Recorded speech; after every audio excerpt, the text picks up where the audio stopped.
and welcome everyone tonight to another edition of our Mystery School. Tonight's topic is the Moon Matrix, and I'm your host, Jacob Cox.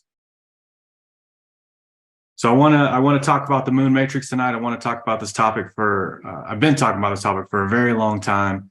I think it's a very important one.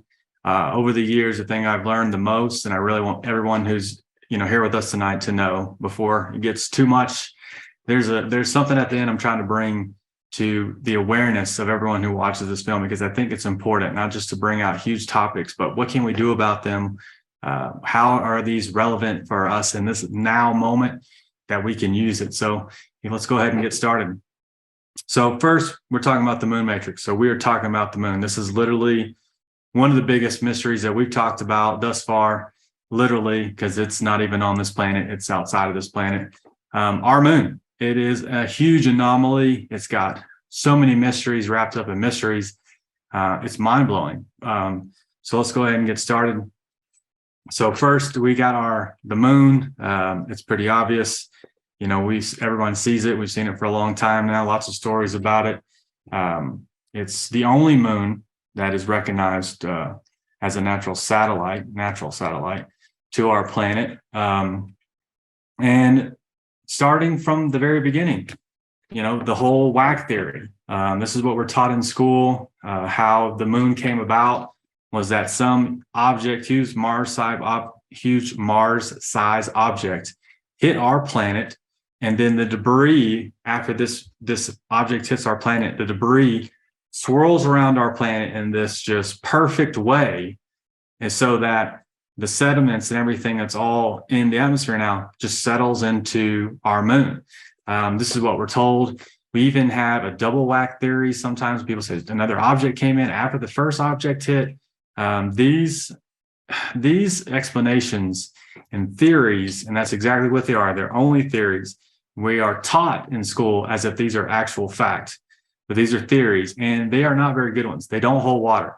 And the reason why it's so important to realize this is they don't even give us any alternate theories of how it could be there.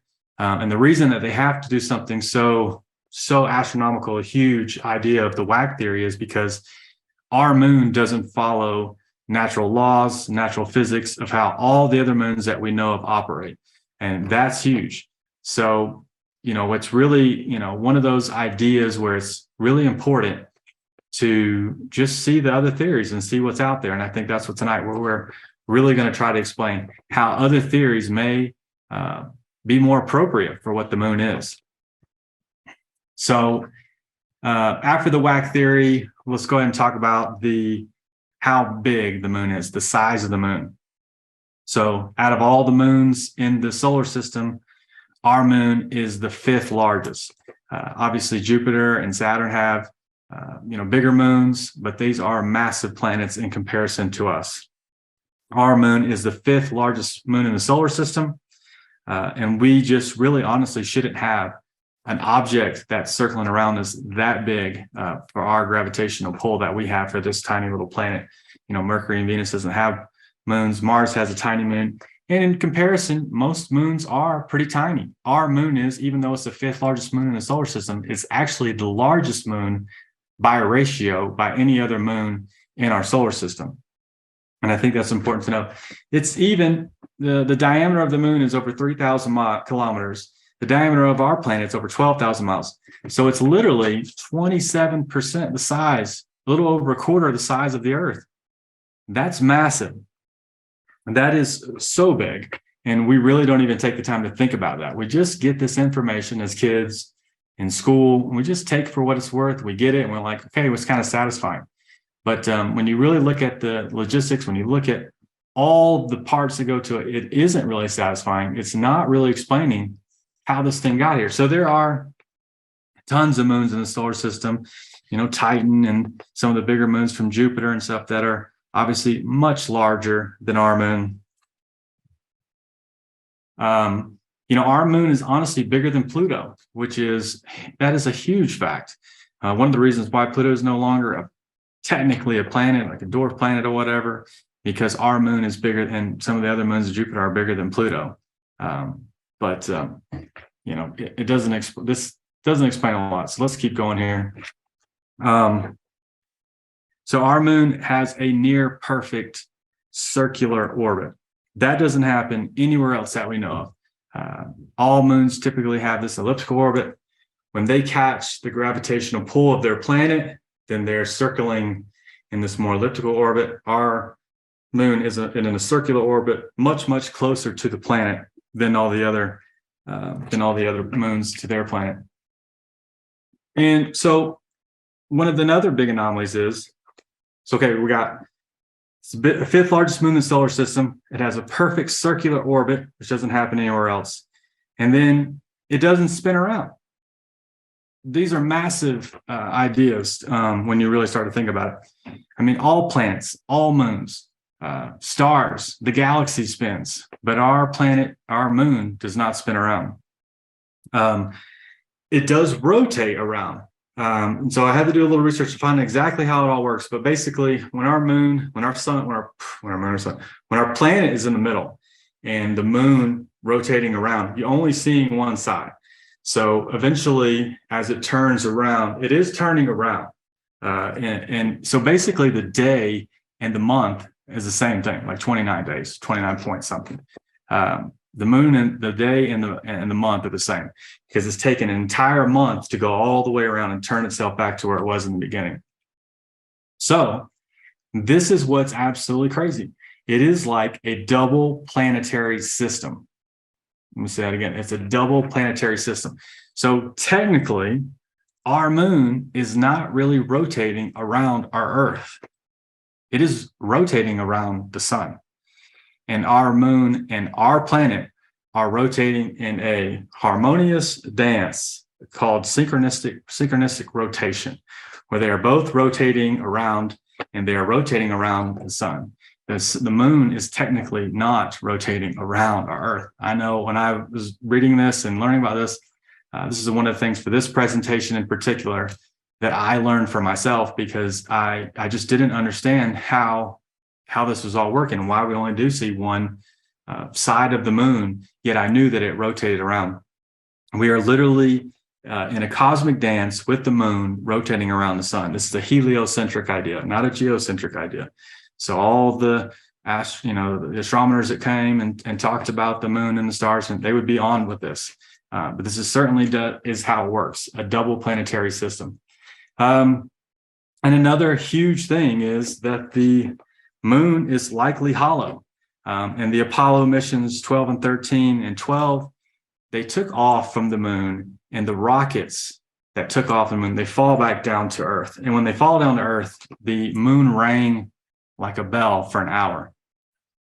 So they did this again with the Apollo 13 mission, just with the more intention and, with more power this time. After it did on the Apollo 13 mission, the moon rang like a gong for 3 hours and reverberated. And that gave the idea, and scientists had to say that the moon has to be hollow. There's no way that it could ring like a bell and or ring like a gong for 3 hours if the moon wasn't hollow. Carl Sagan even suggested and said that no natural satellite could be hollow. It has to be solid object. That's what the moon has to be. So, with all these things I'm telling you, the largest moon, the perfect circular orbit, the no spinning, the synchronistic rotation, the hollow and the reverberation, we're coming up with anomaly after anomaly. These are facts. These are not, speculation by any means. At the beginning of this, I really just want to give you guys facts of what's going on. So the moon seems to be hollow. It's reverberating sound and gongs and like a bell. Let's go to our next one, our next slide. So this is our moon.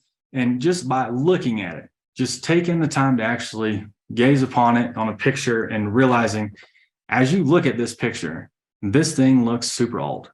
It looks super ancient. I mean, in comparison to all the other planets, all the other moons, our moon by far looks older than anything else. This thing looks like it's been hit by a billion craters, and we really don't have anything that looks like that.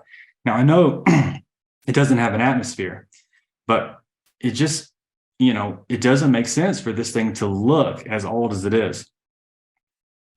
And that's really important. And we have to realize that this thing has been hit by tons and tons of craters. I use this picture right here just because it makes it a little easier to see. One of the other things that makes this picture, makes it easy to see is if you notice all the craters on the moon, all these craters only go down to a certain depth, as if there's some kind of reinforcing metal or something underneath the surface that keeps these craters from penetrating to a certain distance.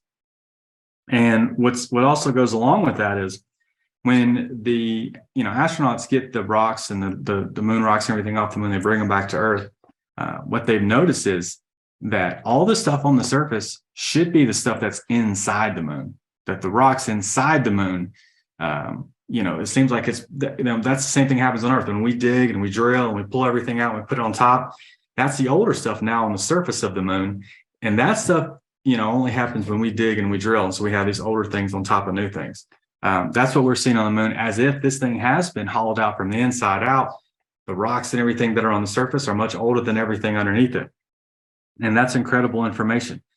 Not only that, but some of the metals and things that we find on the Earth are metals that only we can create man-made. So these are not natural substances.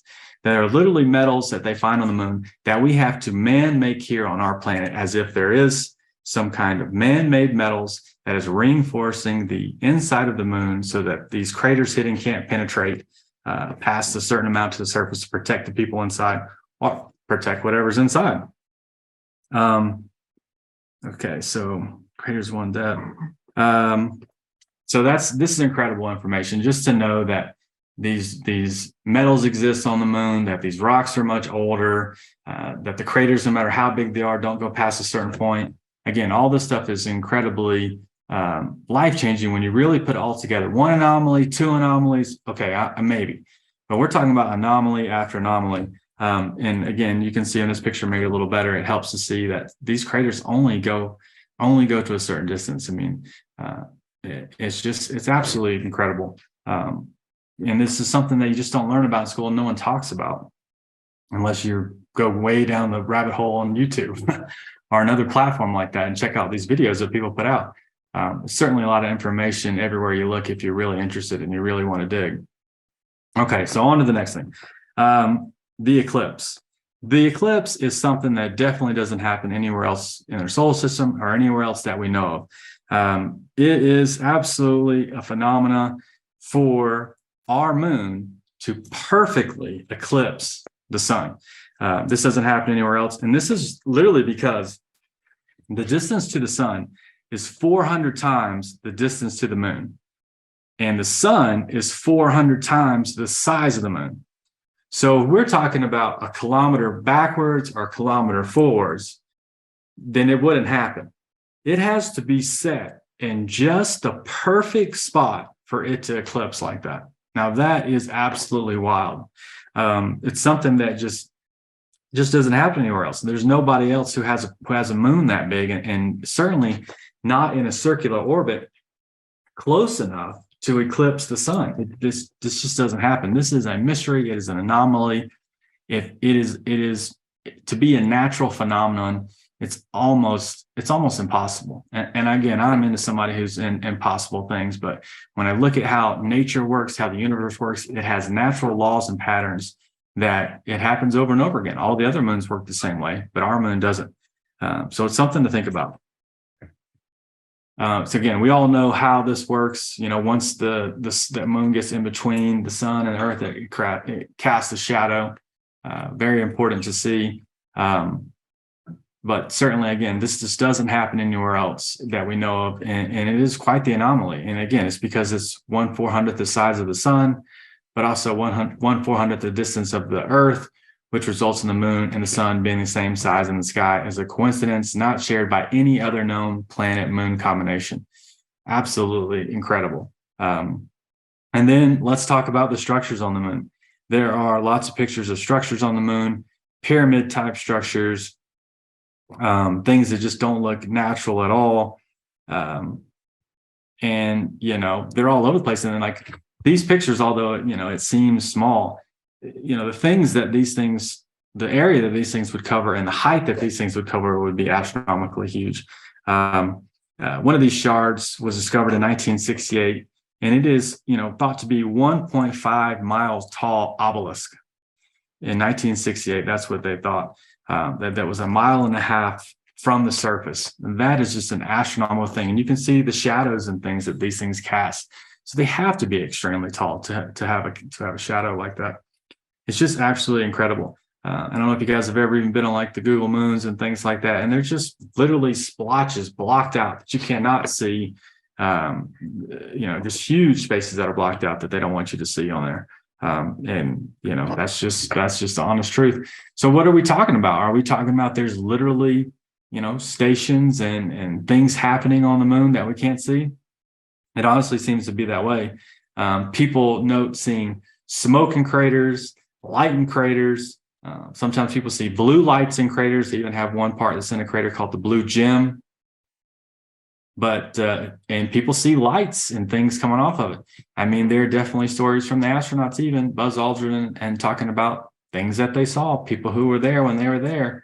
And even when you see these people, when the Apollo mission comes back in 1969, these dudes are looking at the table. They're not super excited. They saw something. They knew something. For whatever reason, whether they did or didn't make it there that day on July 20th, 1969.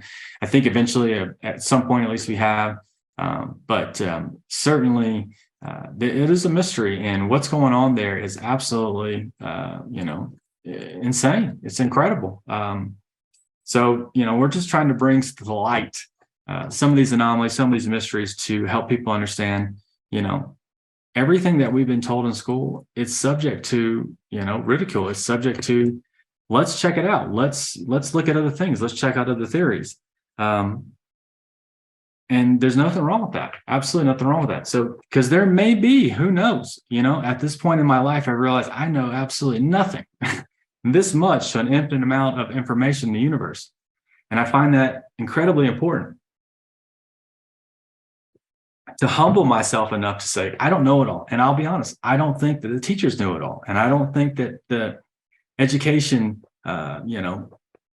directors and people who decided what we're going to learn made sure that it was very valuable, empowering, truthful information. It's almost just like regurgitate this information on command. Whoever does good, we're going to put you in good positions. And that's not, I feel like I want to question. I got my questions. I want to know why. I want to know what. I want to know how. And a lot of my questions didn't get answered in school. So it is totally possible that there are bases, that there are extraterrestrials, and all kinds of things happening on the moon that we just not have. Some people probably know about, of course, sure, but the average person is just not aware of. So let's talk about another thing. The moon mysteries. There are tons of them. And another moon mystery is the fact that the moon has an incredible pull on the tides of the planet. In fact, it causes the low tide and the high tide because of the way it's moving around our planet. And if our bodies are mostly made out of water, and our water is connected to our emotions, right? If the moon has that effect on the planet, then certainly it has that effect on us, right? And we know on the full moons there are more rapes, more murders, more aggressive acts, more seizures. That has more power on that day than any other day of the 29-day cycle. And so that's really important to realize. Even police officers put out more police officers on the full moon than any other time of the lunar cycle because they know that's when it's going to get crazy. So it's important to realize that the moon has a huge effect, not only on this planet, but on ourselves, and especially on our emotions. So the moon has so many mysteries that literally people have written books about who built the moon, because there are so many anomalies that, they can write a whole book about it. You can write a whole series about it. It's absolutely incredible. So there are lots of facts, lots of more anomalies. Those are the facts and anomalies I just wanted to talk with you guys right now, but I wanted to move it another direction really quick. I wanted to go from factual things, physical things, tangible things that we can talk about to kind of the legends of the moon. So let's talk about that for a second. So the philosophers there are many philosophers, especially Greek philosophers, who talk about a time before the moon. And some people think that Bible translations actually talk about a time before the moon. Of course, we know the Bible is rewritten stories that have been passed down over and over again, kind of hidden away from the public and certain people, because what do they do with information? They burn down the Library of Alexandria. They, suppress information and truth. So these documents have to go around century to century, and people have to rewrite them over again, and they're secret and they have to be hidden. I mean, the Bible was found in pyramids, locked away. It wasn't something that people passed down. Oh, here's the next one for you. No, these are powerful stories that get people killed when they talk about it. So it has been a important message that's been passed down from generation and rewritten over again. So we lose that, the juicy parts and the honest truth, and it's a little bit watered down. We got the King James version of events, right? And there's never been any king on the side of the normal people. So we have to take it all with a grain of salt. But a lot of scholars do suggest that some of these writings talk about times before the moon, and even in the Aramaic Bible, they talk about that too. And so, just remember that it's all rewriting, telling stories over again. But another, Aristotle talks about the Proselines, how you say it, from Arcadia, and they had expressed in their writings and stuff that they had been here since before the moon was here. And I think that's pretty incredible. Yeah, here it is, Arcadia right here. So that's pretty amazing. Now, here's one legend that I want to share with you guys that I just feel like is so incredible. I can't even believe that this is the legend that exists on our planet, but here goes. So from a Zulu shaman named Credo Mutwa, the Zulu believed the moon to be hollow and that reptilian people live in there. This is their legend passed down.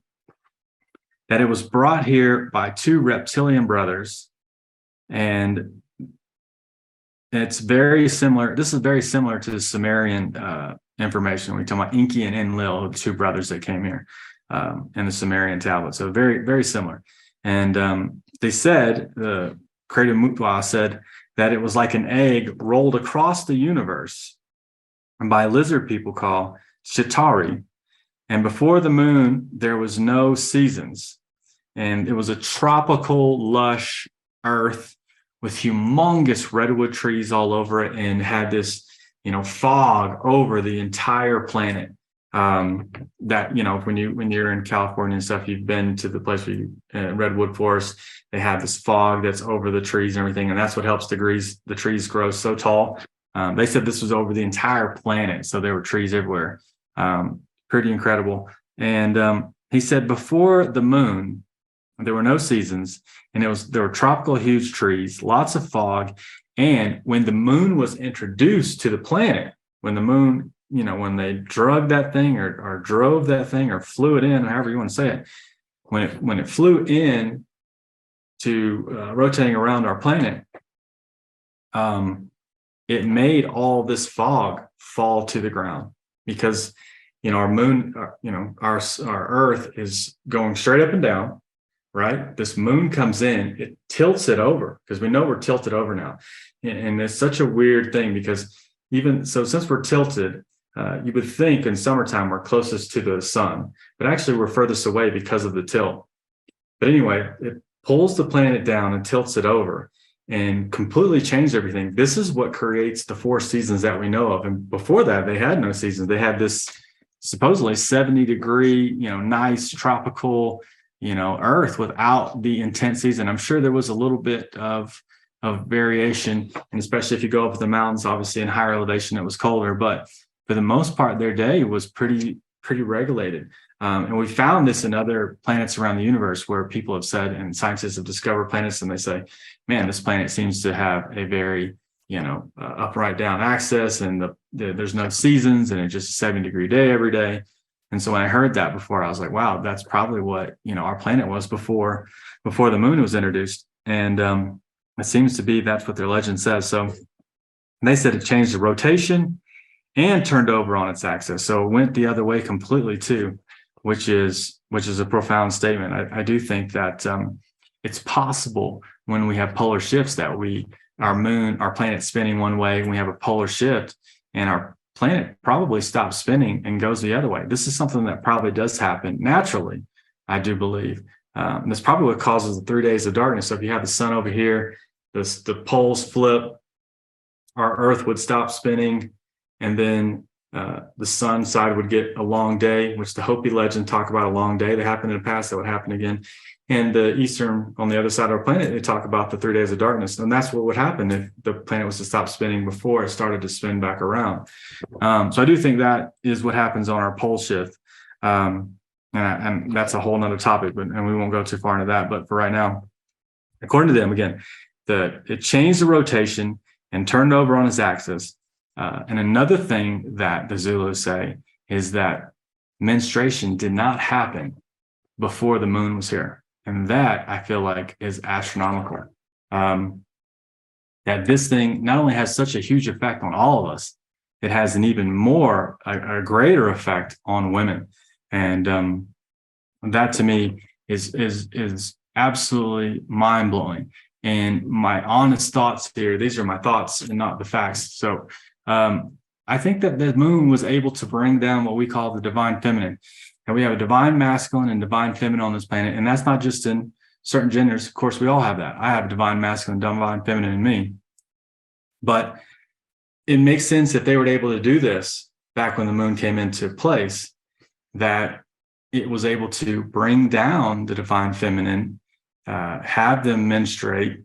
And this is probably why in legends and history, we don't see as many women in these statues of Christ and Buddhas and Krishnas. Although I 100% believe Mary Magdalene was Jesus's married wife, not in the sense that he paid the government money to put a ring on her finger, but their energies were married, that they were one and the same, that they were both incredibly powerful. Christ, I believe her name, Mary, was a title, not a name. She was married. Her energy was married, and her energy was married with herself, first and foremost, and also that of Christ himself. And these were enlightened beings, kings and queens, real kings and queens. And I think so. That's one of the ways that they're able to bring down the divine feminine is by the moon being here. And so again, they said that this is a reptilian race that did this. And so many people just won't even talk to you once you talk about reptilians. But if you guys have never seen it, here's something I 100% tell you to go check out. Go check out the Nazca mummies. And in Peru, there are literally mummies that people have found. They're 100% no doubt real mummies, but they have 3 fingers on their hand, and each finger is really long. They have 3 toes on their feet, which each toe is really long. These hominids, they're hominids, a little bit shorter than us, but that instead of ovaries and things inside, they found eggs inside this hominid. And that is absolutely incredible. They also thought the thing was cold-blooded and thought it was a reptilian. So there literally have been what people have thought to be mummified reptilians on the planet. So along with legends, stories, mummies, it's in our subconscious. I mean, it feels like in movies, cartoons, we're always fighting this thing. And I don't say it to be scary, because honestly, I don't think all of them could be that bad. Maybe some of them, are a little bit more enlightened than others, but it's not to scare anyone. But I do think it is a serious subject that we need to open up and just at least be open to that information, not just shut it down because it doesn't register for you or it's life-changing. So it changes my whole world. There is no doubt in my mind that this whole universe is full of life. It's teeming with life, and not just people that look like me and you, but people that look way different than us, bird type people and reptilian type people, and, all the grays and everything. There's all kinds of different kind of species, but typically we're all the same: 2 eyes, a nose, a mouth, 2 arms, 2 legs. That's the Fibonacci sequence. So that's just something that we're typically going to see. Another legend that I found incredible that I really want to share with you guys tonight was in Tiahuanaco, Bolivia. They talk about the major flood coming because of the moon also, and that the moon was set 11,500 to 13,000 years. And that I thought was important because that's exactly when they're saying that the Great Deluge happened, that the flood happened. So I feel like that was really important. So honestly, you don't really see a lot of information about the moon before 6,000 years. I'm going to talk about temples. I'm talking about writings. There's not a lot of information about it before then. So you have to come to the conclusion, at least, or at least ask the questions, how long has the moon really been there? And people telling us it's been there for 4.5 billion years. It just doesn't add up. These things don't add up. Something drastic has happened on our planet. Something incredible is going on. And it seems that, we're being used a little bit here. And it's good for us to start asking some questions to try to find out what the mystery is, what's going on, what's happening. I really could go on and on about weird anomalies about the moon, but I think it's really important to realize how important this subject is and how life-changing it could be. I mean, if the moon has enough power so that it's able to flood our planet and bring it in here, that's a crazy thing. And the fact that there are any stories at all about this phenomenon is just absolutely mind-blowing. That that people have stories that there's a time before the moon, that the moon caused a great flood, that the moon was set there 13,000 years ago. These are, obviously something happened really crazy that was probably out of the ordinary 13,000 years ago for this major event to happen. And we were talking about it earlier. It could have been if it reversed the rotation and pulled the tilt over, maybe that's when Antarctica was already in a different place. That's why you have the Paris map where it has the outline of Antarctica. It pulls it over the moon, and now the Antarctica is down in the South Pole, and everything shifts, and now it's completely covered up. But I can guarantee you, whether that Antarctica is Atlantis or not, doesn't matter. You will find when that thing starts to melt some more, and if we were able to go down there, we would see lots of structures, lots of pyramids, lots of man-made structures that would suggest that Antarctica has been in a place where people have been able to live not that long ago in human history. So is our moon a Death Star? Just like Star Wars, you literally have this object that flies around the universe with the awful, Darth Vader and the Emperor, and they take that thing around the universe to take over planets. I'm just asking the question. I don't know, but it seems to point that there are some crazy things like that happening. And, we have to ask that question. Is it possible? Just because we don't have the technology to do it doesn't mean somebody else can do it. We're certainly doing similar things, though. We live down here in Colorado Springs, and we live close to Cheyenne Mountain. It's an entire mountain that's been completely hollowed out, and there's a whole city inside of it with military people in it. If we can do that where we're at, could somebody else hollow out a planet and bring it to ours to, do things for themselves that work for them? It's totally possible. So that is the truth. It could probably be an old planet that, maybe it was alive, but maybe it was its own little Mother Earth somewhere in its own solar system. Maybe they took it over at the time it was living. Maybe it died and it passed on, and they used it then. But it seems likely that they came in and hollowed that thing out in order to use it as an organic kind of spaceship, line it with metals that kept the things from craters from hitting it and destroying it. That's what you would have to do to fly it around, sure.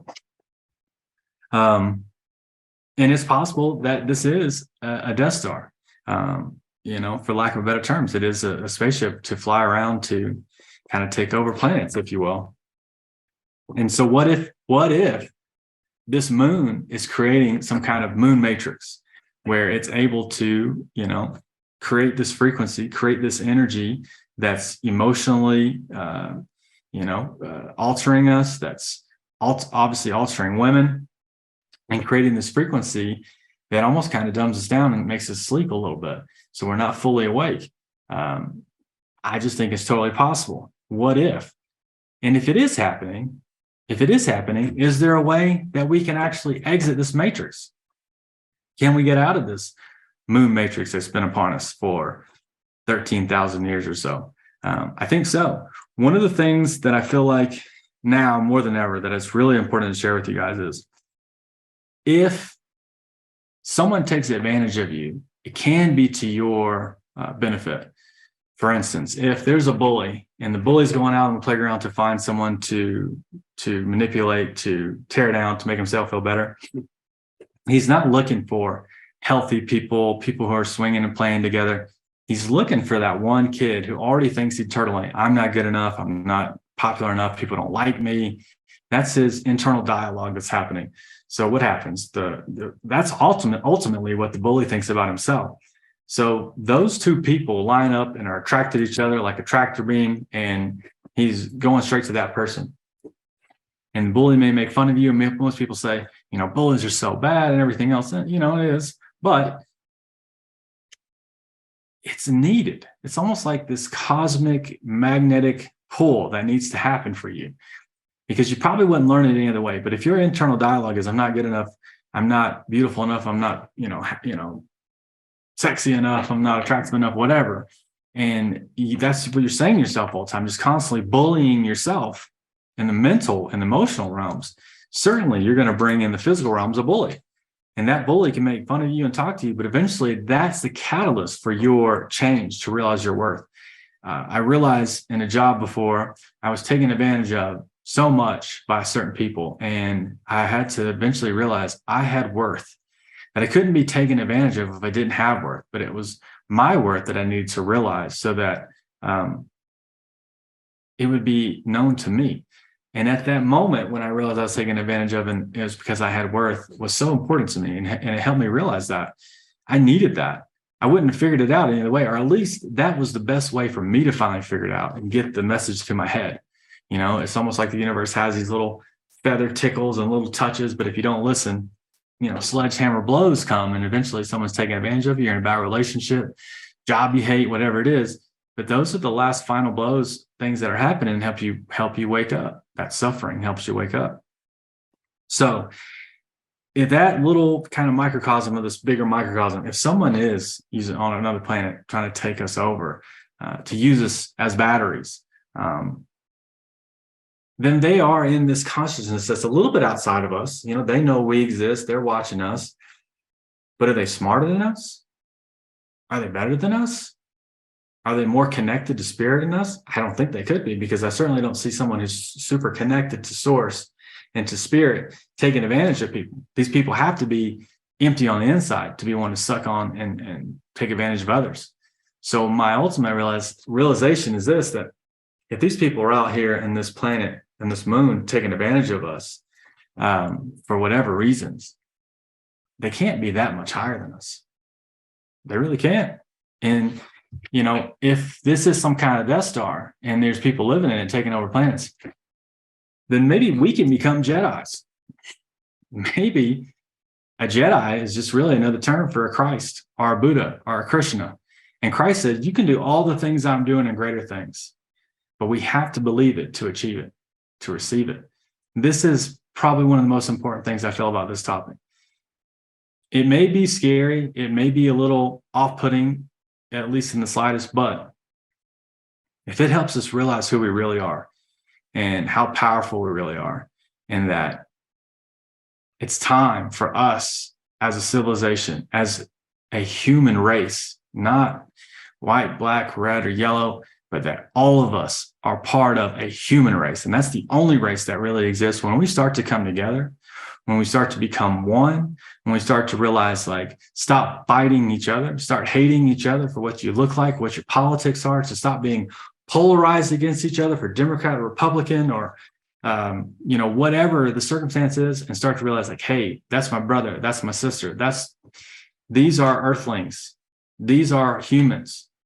And we have a huge mission that we came here to do. We came here to take back our planet. And we've come here for lifetime after lifetime, realizing and gathering up information, gathering up spirit, gathering up experiences to come to this point, which the Bible and the Mahabharata, the Book of the Dead, the Popol Vuh, all these incredible books of literature that have been left for us, hidden for us to find, to put all these mysteries and all this puzzle together, to give us enough information to realize you are the one. I am the one. We came here to do something incredible, something great, to take back this planet and make it the beautiful Garden of Eden that it has been, and always has been, to be honest. What an incredible mission that each one of us have. It makes being bored the most incredibly dumb statement I could possibly think of. It makes thinking that I don't have enough to do or I'm not enough. It just makes it totally irrelevant. You are more than enough. Each one of us has a piece of this puzzle to bring back with each other. And so I dare you all tonight to realize your power, your importance, how incredible each and every one of you are, and part of the mission. You know, we here at Ascension Works Television are just trying to pull some things together to help everyone realize that and to come together and to know this again, to know how powerful each and every one of us are. Christ didn't say, I'm the best of all. No one's better than me. He said, all of you are gods. You know, they were going to stone him for doing miracles on Sunday. He said, ye are all gods, every single one of us.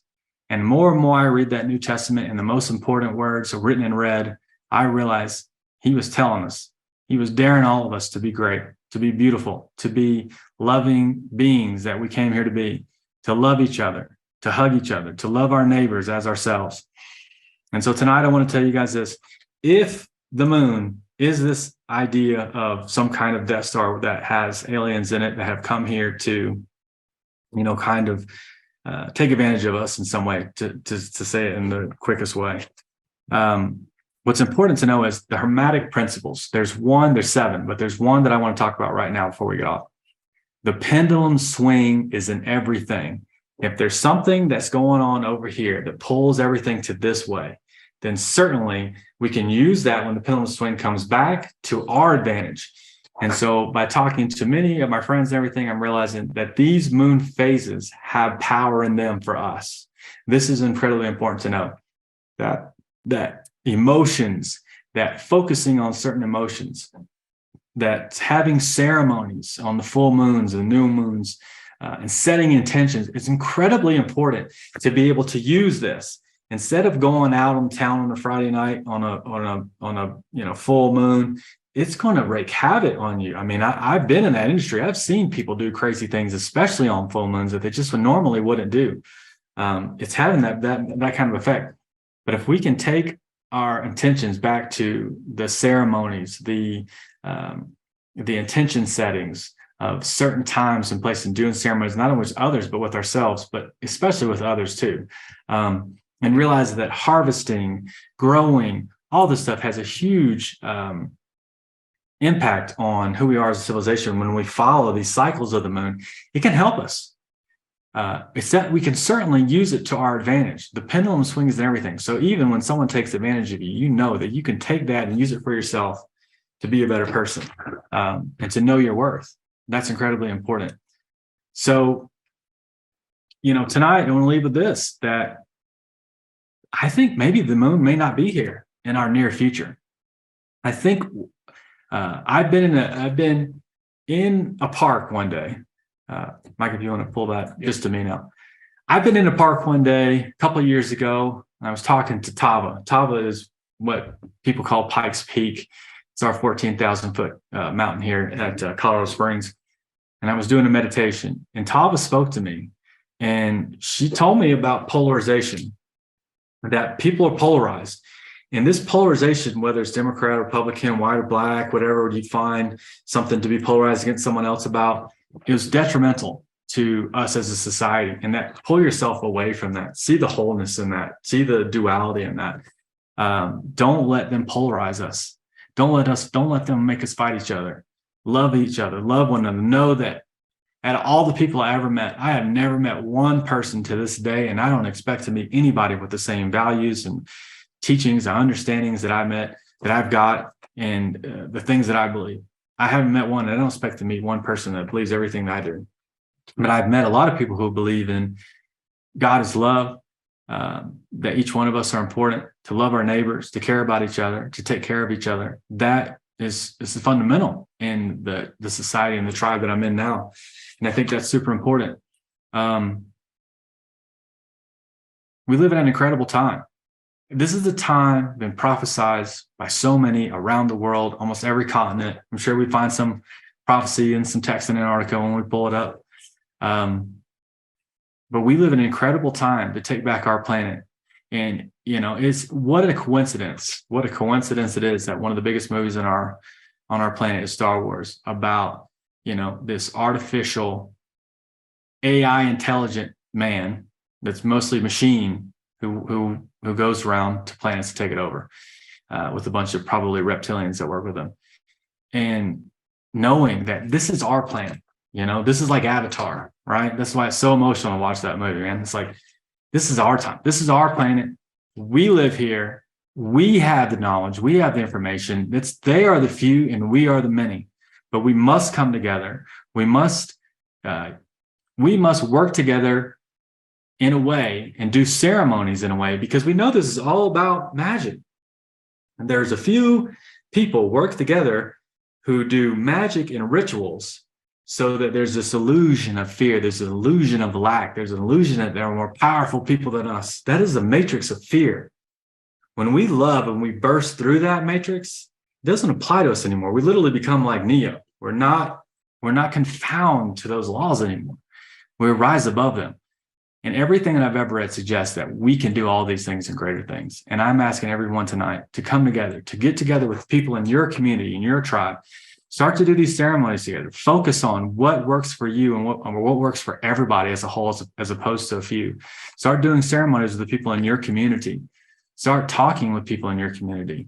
Start getting out of your way and loving other people, being kind. I can't tell you enough. I 100% believe that meditation, focusing on, not praying for. I don't pray for things anymore. I pray that they're there already. And I feel the feeling that it's already here. It's right here now. I don't pray for it like if it's not here. No, I pray freedom. I pray and meditate on love and on harmony. And when it's scientifically proven at this point, when a few people in a city meditate on love and peace, that the drastic aggressions and murders go drastically down in those cities. That is a scientific fact. And I'm telling you tonight, we need to organize at least. I mean, I don't even think as good as these people. There's so many more of us, but at least if we organize and start doing these things, I think, and get out of the polarization of fighting each other and start working with each other, knowing that those are your brothers and sisters, we can take back our planet. We can have the Garden of Eden back on this planet as it once was. And I think this is incredibly important. What an incredible world. Maybe soon, the Bible talks about the moon, and the red and everything else and going out, the lights. I think soon there'll be a time on this earth when there will be no moon again. And it'll be a much more harmonious, glorious, 1,000 years of peace, golden age, incredible Kali Yuga. And I'm excited for that. And I hope each and every one of you have heard this message tonight.